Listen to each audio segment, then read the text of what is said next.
पिछले एपिसोड में हमने देखा कि मोमो और ओकारुन का सामना भूत और एलियंस से होता है। मोमो को 3 एलियंस किडनैप कर लेते हैं और उसके साथ इंटरकोर्स करने की कोशिश करते हैं ताकि वो भी इंसानों की तरह रिप्रोड्यूस करना सीख जाएं। वहीं ओकारुन के पीछे टर्बो ग्रैनी नाम की भूत लग जाती है। वो उस पे कर्स लगा देती है और फिर उसका केला भी चुराकर भाग जाती है। मोमो भी अपने अंदर की स्पिरिचुअल पावर को अनलॉक कर लेती है। मोमो और ओकारुन जैसे तैसे इनसे बचते हैं और यूएफओ के बाहर निकलते हैं, जहां मोमो को पता चलता है कि ओकारुन का असली नाम केन ताकाकुरा है, जो कि मोमो के फेवरेट एक्टर का भी नाम है और जिसकी मोमो बहुत बड़ी दीवानी है।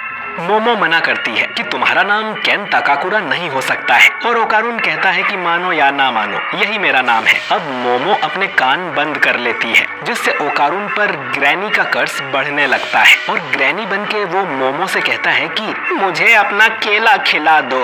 मोमो अपनी साइकिक पावर से ओकारुन को उठा के दूर फेंक देती है और उसका कर्स भी शांत कर देती है। मोमो कहती है कि हमें कुछ रूल्स सेट करने चाहिए, तुम अपना ये नाम कभी नहीं बोलोगे। मोमो कहती है कि तुम्हें ओकल्ट पसंद है, इसीलिए वो उसे ओकारुन कह के ही बुलाएगी और वो अपना असली नाम कभी मोमो के सामने नहीं बोलेगा। ओकारुन के पास और कोई चॉइस नहीं थी, तो वो इसके लिए मान जाता है। मोमो उसे चिढ़ाती है कि शायद तुम्हें ये नया नाम पसंद आया, तुम्हारा चेहरा भी लाल हो रहा है और ओकारुन शर्मा के अपना मुंह फेर लेता है। ओकारुन अब शर्म के मारे उसके सामने ही पाद देता है और मोमो उस पे चिल्लाने लगती है कि वो कितना गंदा है। अब ये लोग उस गुफा तक पहुंचे हैं उससे पहले ही सुबह हो जाती है, यानी कि टर्बो ग्रैनी अब बाहर नहीं आएगी क्योंकि भूत तो रात में ही बाहर निकलते हैं। मोमो अब ओकारुन को अपने घर चलने को बोलती है और इन कपड़ों में वो भूत से ज्यादा डरावना लग रहा था। दोनों अब मोमो के घर के सामने पहुंच जाते हैं। मोमो बताती है कि उसकी दादी लड़कों के मामले में बहुत स्ट्रिक्ट है, उन्होंने मोमो के एक्स बॉयफ्रेंड को लगभग मार ही दिया था। अब ओकारुन जैसे ही गेट के अंदर कदम रखता है उसके शरीर में आग लग जाती है और वो जलने लगता है। ये देख मोमो अपनी पावर से ओकारुन को उठाकर पास वाली नदी में फेंक देती है, जिससे वो बच जाता है। मोमो अब देखती है कि उसकी दादी ने गेट पर एक तालिस्मान लगाया हुआ था, जिससे बुरी शक्तियां उनके घर के अंदर नहीं आ सकती और क्योंकि ओकारुन शापित है तो उसे भी इसने रोक दिया। मोमो ओकारुन को सॉरी कहती है कि उनके घर पर एक बैरियर लगा हुआ था। मोमो उस तालिस्मान को निकाल देती है और ओकारुन को वापस अंदर आने को बोलती है। अगर उसमें आग लग गई तो मोमो उसे उठाकर वापस नदी में डाल देगी। ओकारुन डरते हुए गेट के अंदर आता है और इस बार उसे कुछ नहीं होता, पर वो कहता है कि उसके पूरे शरीर में गुदगुदी सी हो रही है। मोमो अब उसके बालों का मजाक उड़ाने लगती है, जो कि दादी अम्मा जैसे हो गए थे। अब घर के अंदर आकर मोमो अपनी दादी को आवाज लगाती है, पर वो शायद घर पर नहीं थी। मोमो अब ओकारुन को अपने कमरे में ले जाती है और उसे गेट के बाहर ही खड़े होने को बोलती है, क्योंकि उसे कपड़े बदलने थे। लेकिन जैसे ही ओकारुन गेट बंद करता है उसका कर्स हावी हो जाता है और वो दरवाजा खोल देता है, जिससे मोमो गुस्सा हो जाती है। वो उसका कर्स गायब करती है और उसे पीछे मुड़ जाने को कहती है। कपड़े चेंज करने के बाद मोमो ओकारुन के लिए भी कपड़े लाती है, जो कि वैसे तो लड़कियों के कपड़े हैं, लेकिन फिलहाल काम चल जाएगा। अब मोमो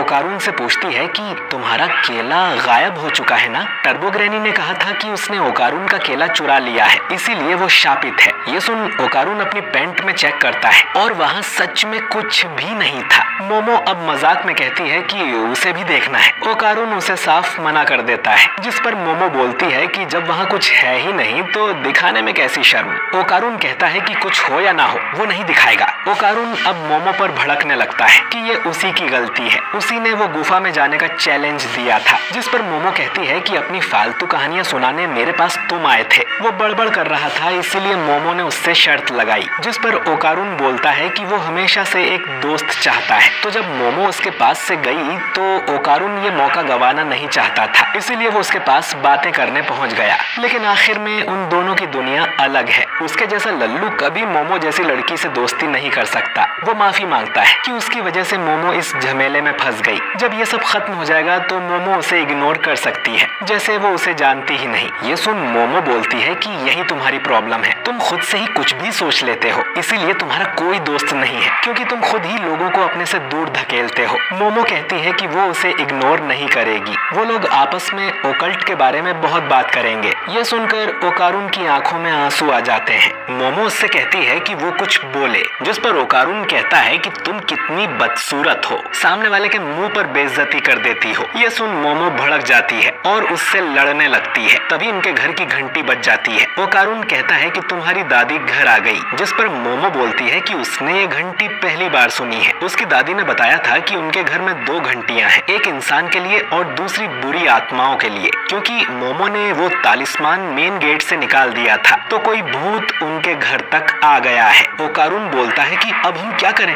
जिस पर मोमो कहती है कि वो इस तालिस्मान को वापस लगा देगी, जिससे ये भूत जल जाएगा जैसे ओकारून जलने लगा था। ओकारून कहता है कि ऐसे तो मैं भी जल जाऊंगा। तो मोमो बोलती है कि तुम कुछ देर गेट के बाहर चले जाना। ये दोनों अब पीछे के रास्ते से घर से बाहर निकलते हैं और देखते हैं कि बाहर काले बादल छा गए थे, जैसे रात हो गई हो, और घर के चारों तरफ एक दीवार भी बन जाती है, यानी कि ये बाहर नहीं जा सकते, और मेन गेट भी दीवार के अंदर सील हो गया था। यहाँ काला धुआं फैल रहा था, जिससे मोमो की नाक से खून बहने लगा और ओकारून की भी हालत खराब हो रही थी। और तभी इन दोनों को अपने ऊपर एक बड़ा सा मॉन्स्टर दिखाई देता है, जो कहता है कि तुम बुरे लोग हो, तुमने वादा तोड़ दिया।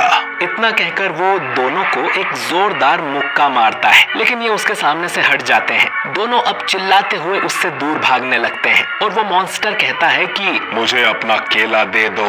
ये दोनों घर के पीछे छुप जाते हैं और मोमो कहती है कि ये किस तरह का भूत है, जिस पर ओकारून बोलता है कि ये भूत नहीं बल्कि एलियन है। उसके कॉलर से वो पहचान गया है कि वो एक फ्लैटवुड्स मॉन्स्टर नाम का एलियन है। इन्हें सबसे पहले अमेरिका के फ्लैटवुड्स शहर में देखा गया था और जापान में ये यामानाशी में देखे गए हैं। ये एलियन 3 मीटर लंबे होने के लिए जाने जाते हैं। अब मोमो को ये समझ नहीं आता कि भूत वाली घंटी एलियन ने कैसे बजा दी। ओकारून कहता है कि स्टडीज के हिसाब से जो लोग आत्माओं को देख सकते हैं वो यूएफओस भी देख पाते हैं। आसान शब्दों में भूत और एलियंस में कुछ कॉमन जरूर होता होगा। मोमो कहती है कि ये एलियन उन कल वाले एलियंस का दोस्त है क्या? अगर इन्होंने जल्दी कुछ नहीं किया तो ये इस काले धुएं से ही मर जाएंगे, जो कि वो एलियन निकाल रहा था। मोमो अपनी साइकिक पावर का यूज नहीं कर सकती क्योंकि वो ओकारून के कर्स को दबाए हुए है। ओकारून अब मोमो से कहता है कि कर्स को आजाद कर दो, मैं उस एलियन से लड़ूंगा। मोमो कहती है कि तुम्हें अचानक क्या हो गया, जिस पर ओकारून बोलता है कि मुझे एलियन से डर नहीं लगता, मोमो को बस उसका फिजिकल कर्स आजाद करना है, जिससे ओकारून का मानसिक संतुलन बना रहे। वो एलियन अब इन्हें ढूंढ लेता है और इन्हें फिर से भागना पड़ता है। मोमो कहती है कि वो अपनी पावर को अभी इतने अच्छे से कंट्रोल नहीं कर सकती। ओकारून कहता है कि उसे ट्राई करना होगा। मोमो अब उसकी बात मान जाती है और ओकारून ग्रैनी वाले कर्स में ट्रांसफॉर्म होने लगता है। तभी एलियन इन पर एक बड़ा सा अटैक करता है, लेकिन अब ओकारून कर्स में ट्रांसफॉर्म हो चुका था और वो मोमो को उठाकर अटैक से दूर ले जाता है। अब ओकारून बिल्कुल ही बदल जाता है और किसी एनिमे के हीरो की तरह बात करने लगता है कि ये पावर तो कमाल की है, पर मैं डिप्रेशन में हूँ, मेरा दिमाग बिल्कुल ठंडा है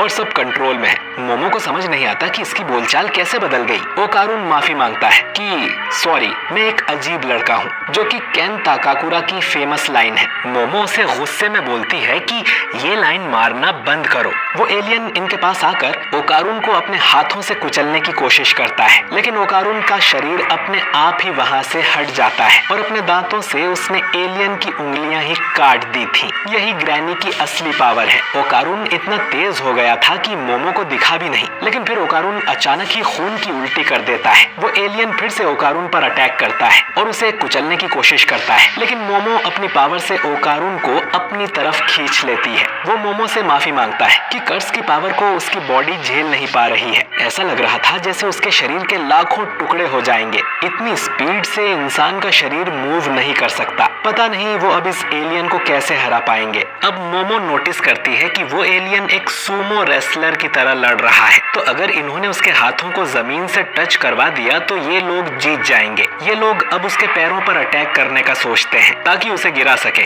ओकारून वापस कर्स में ट्रांसफॉर्म हो जाता है और दोनों उसके पैरों की तरफ भागने लगते हैं। ओकारून बिजली की रफ्तार से एलियन का एक पैर तोड़ देता है। मोमो भी अपनी पावर से उस एलियन को गिरा देती है और उसका एक हाथ जमीन को छूते ही खत्म हो जाता है, लेकिन वो एलियन अपने 2 और पैर उगा लेता है और दूसरे हाथ से मोमो को उठाकर जोर से दीवार में मार देता है। लेकिन फिर भी मोमो ओकारुन के कर्स को कंट्रोल में रखती है और एलियन को चीटर बुलाती है। वो एलियन अब बार बार मोमो को मारने लगता है, जिससे ओकारुन को उसकी चिंता होने लगती है। वो मोमो से भीख मांगता है कि वो उसका कर्स आजाद कर दे, वरना वो मर जाएगी। अब तक एलियन ने दीवार में काफी गहरा छेद कर दिया था। असल में ये मोमो का प्लान था, क्योंकि टेक्निकली अब वो मेन गेट से बाहर है। मोमो अब ओकारुन को अपने पास गड्ढे में खींच लेती है और फिर उस तालिस्मान को वापस गेट पर लगा देती है, जिससे वो एलियन जलकर खत्म हो जाता है। ये दोनों अब वापस असली दुनिया में आ गए थे और सब नॉर्मल हो गया था। दोनों अब चैन की सांस लेते हैं, लेकिन ओकारुन का कर्स अब भी मोमो के बिना कंट्रोल में नहीं रहता। मोमो नोटिस करती है कि